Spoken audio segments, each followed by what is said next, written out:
She added that Carney was set to visit Mexico. We'll build our national economy through indigenous equity and full participation. But these letters these countries have been receiving are the deal. Now Canada isn't knocking at America's door.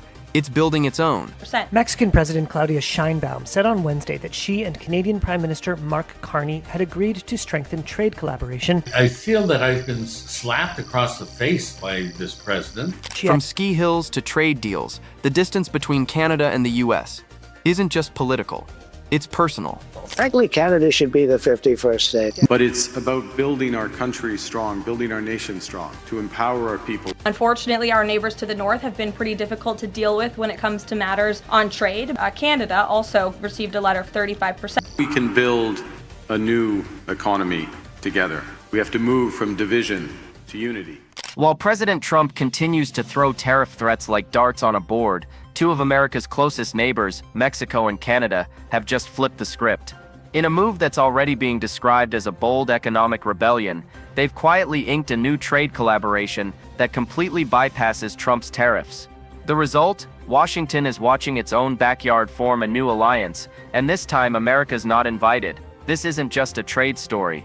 This is a shift in power. For over a century, Canada and the United States have shared more than a border. They shared prosperity, crisis response, and cultural kinship. Mexico, too, stood firm as a critical economic partner. But today, that relationship is breaking, not with guns or tanks, but with contracts, corridors, and quiet resolve.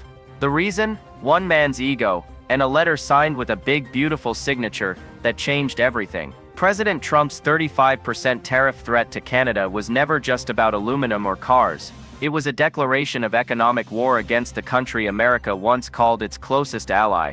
And when that letter landed, it didn't spark fear. It sparked a revolution. But here's where it gets even worse.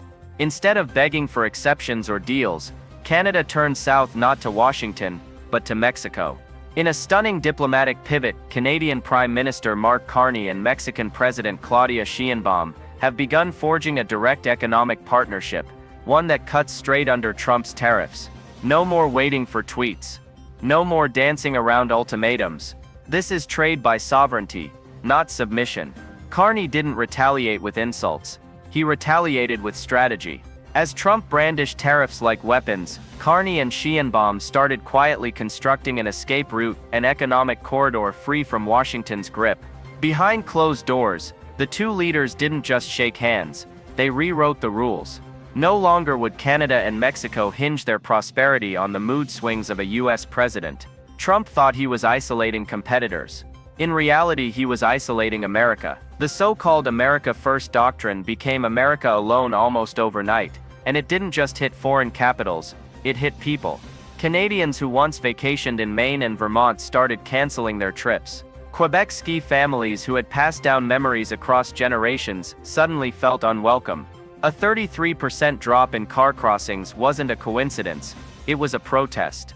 Ordinary citizens were doing what diplomats wouldn't, walking away. Trump's tariff letters weren't just policies. They were insults signed and stamped with indifference. And while the White House framed them as tailor-made deals, the real message was crystal clear: obey or suffer. But Canada didn't obey. It evolved. And Mexico? It didn't hesitate. Together they began crafting a trade framework that turned economic punishment into strategic opportunity. And here's the real shock. This wasn't just about dodging a tariff. This was about redistributing power on the continent. For the first time in decades, Canada and Mexico stopped playing junior roles in a US-led trade symphony. Instead, they composed their own music, and the White House couldn't hear the rhythm. While Trump held press conferences about dominance, Carney quietly built a wall, not out of bricks, but out of partnerships. And still, it gets worse for Washington. Trump didn't just miscalculate policy, he misunderstood people. He underestimated the emotional bonds that had long defined North America. The insult wasn't just economic, it was personal. When Canadians started canceling ski passes and selling vacation homes in Vermont, it wasn't about cost, it was about dignity.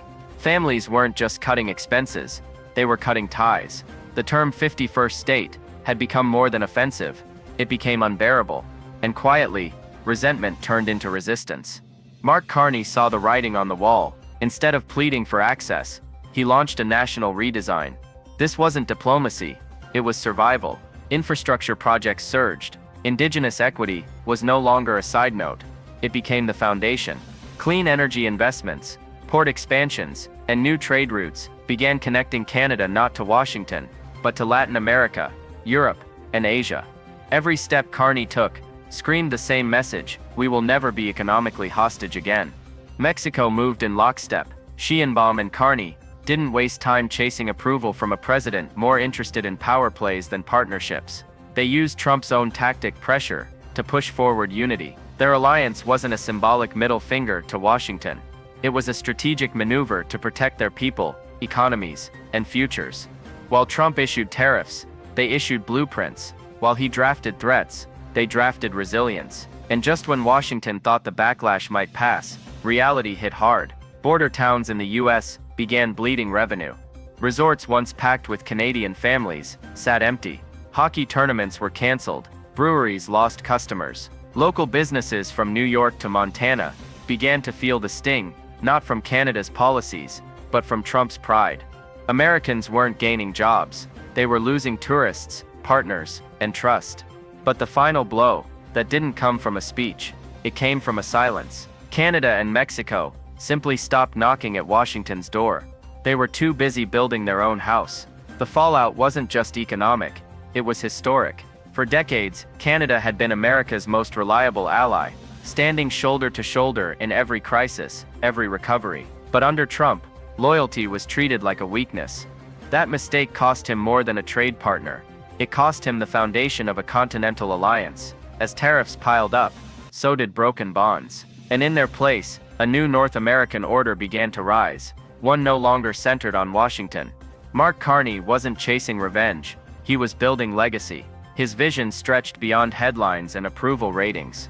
He understood that prosperity isn't something handed down from foreign capitals. It's built at home, with purpose, with unity, and with respect. By giving indigenous communities a seat at the economic table, by shifting trade away from dependency, and by investing in clean, resilient infrastructure, Carney wasn't just fixing what Trump broke, he was future-proofing a nation.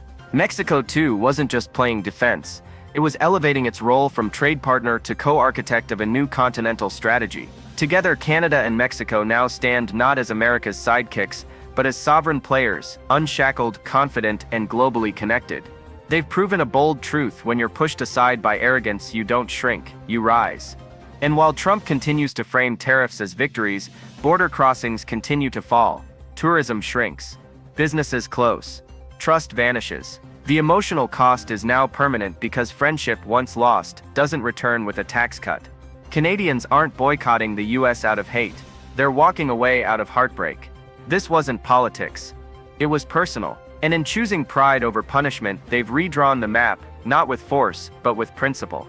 So now the question echoes, not just in Ottawa or Mexico City, but in history books yet to be written. Was Donald Trump the president who lost Canada because he didn't lose it to war? He lost it to ego. And in doing so, he created something he never saw coming, an alliance built not on fear, but on freedom. If you believe this shift in power deserves more attention, hit subscribe, like the video, and share your thoughts in the comments. Do you think America can rebuild trust with its neighbors, or has that chapter already closed?